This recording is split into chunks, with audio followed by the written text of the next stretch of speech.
We are there. Our performance is so far below that of China. In international negotiations, we are there as a global saboteur. It's not that we don't show leadership. It's not that we're not doing enough.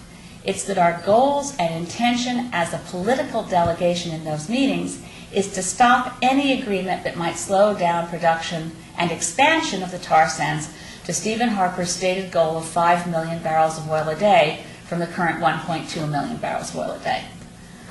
And given the scientific context in which I started, that we're talking about survival of life on Earth, it's certainly beyond unacceptable. Does the word obscene sound appropriate? Does the word biocidal sound appropriate? Irresponsible, reckless, dangerous, unacceptable. It's not what Canadians want to see their government doing in international negotiations. So in the fall, as we go forward towards Copenhagen, you'll see there's a lot of events coming up. One is October 24th, an International Day of Action. There will be lots of opportunities to participate. But I think if the message going forward can be, and I think these can be combined, because as I've talked about it today, I've gone from nuclear over to climate, and climate back to nuclear. They are linked, right? We do not need or want nuclear technology to avert a climate crisis. It has nothing to do with avoiding a climate crisis. We do not want to have the specter of annihilation from nuclear weapons. We want global sanity. We want responsible people in governments around the world making sure that this time, in this generation, we ensure that there are no more nuclear weapons on planet Earth. Totally doable. They just got a unanimous declaration through the Security Council to say that's doable. And we also know it's totally doable to shift our economies in a way that's actually good for healthy economies, job creation, all kinds of good things, not to mention cleaner air, more secure societies, not depending on petrostates, not having a militarized enterprise to go and protect the sources of oil around the world. Look at what oil has cost us in global security terms. We know it's totally exciting, positive, and inspiration to see the world as it will be where we're in the post-fossil fuel era, the post-nuclear weapons era. We can enter this together, and the more we talk about the issues as linked, bring them together, and ensure that our friends and neighbors understand that this is not about doom and gloom. This is about the opportunity for once and for all to protect life on Earth and prove that we are capable of refraining from folly. It wasn't just CFC, the ozone treaty. It's nuclear weapons and fossil fuels that we can say, you know what, that particular experiment wasn't a good idea. We're moving on, and we will protect life on Earth. Thank you.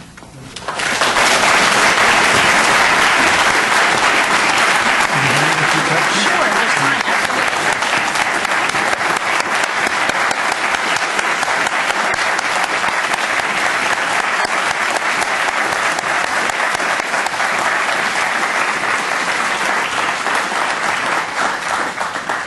We all came for clarity, wisdom, sensitivity, and hope, and we're not disappointed tonight. Elizabeth has generously offered to pick up on any questions from the audience, and because we're trying to record, we have a couple of mics on either side. And if people are interested in posing those questions, you're welcome to do so. As people who identify themselves before they speak. That would be helpful if people want to identify. Can you use the mic, or it's too far?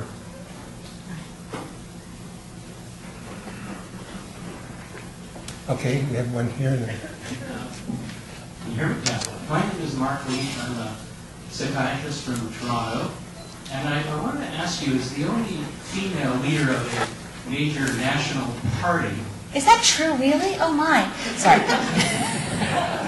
I'm in denial. Yeah, we get proportional representation. That reality will be reflected. Oppenheimer was a man. Henry Ford was a man. Most of the technology that's created the environmental crisis was done by men. The bomb was created by men. Could you comment, maybe if you thought about this, of the role of gender and our mythologies around masculinity in terms of changing the mindset, the way these crises are connected? Oh boy, that it's just a wide open opportunity to get myself in so much trouble, Mark. Never answer questions from a psychiatrist. Well, I can say, this is good. Well, you know, friends of mine, how many of you remember, and so I think I've got some activist friends in the room who might remember the Never Again Affinity Group in Halifax that organized against the, there was an armaments show and a training for how to access military contracts for small business in Nova Scotia. And it took, and there was, this must have been, oh my gosh, I'm going to guess 1986, maybe 85. It was a long time ago. Anyway, the Never Again Affinity Group, which was a group of women who then morphed into Raging Grannies, by the way, for those of you who are looking at social history. But anyway, the Never Again Affinity Group did this entire, satirical thing with a tabloid warning people against military genital confusion disorder. And people who suffered from military genital confusion disorder had a really serious problem. And anyway, it went on from there, but I'm being taped, so I'm not going to. But anyway, it was very effective satire at the time. I'm just going to say, at least I have to say Margaret Thatcher. Not all women are understanding and feminist and peaceful, and there are a lot of problems. There's some, Stephen Lewis is a feminist and a wonderful man. So, I think what is absolutely true is that the greater the number of women in government and governance, the less likely we are to fail to see the real issues by being confused by our addictions. Right? So we have a very large problem in a consumer culture of being distracted by a whole lot of people who don't want us to pay attention to real issues, by a series of distractions and addictions, whether it's consumerism itself, or alcohol, or drugs, or whatever, desire to buy more cars. There are a lot of addictions out there that take our mind off what really matters.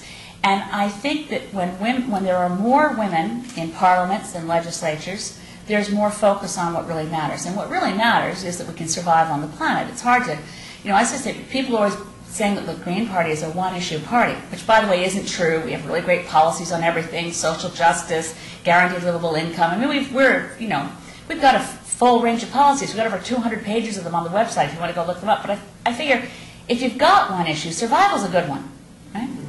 And focusing on that, and for instance, here's the ultimate spectacle. When Barack Obama was speaking at the United Nations, Stephen Harper went to Tim Hortons. So if you're going to look at who's rising to the challenge of global leadership,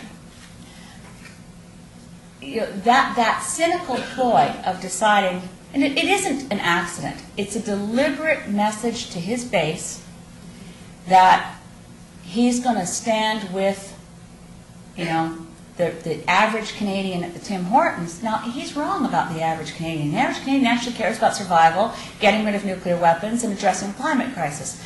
But it's targeted, focused messaging, and certainly targeted primarily to guys. So if you're going to go with that question again, the fact that he would choose to do that to me is shocking, but not surprising. A long time ago, I had a conversation with a man who's now out of politics. So I'm going to tell this story publicly for the first time because I didn't think I should when he was in. Bob Mills was the Conservative Member of Parliament for Red Deer, Alberta. He'd been Reform, he was Alliance.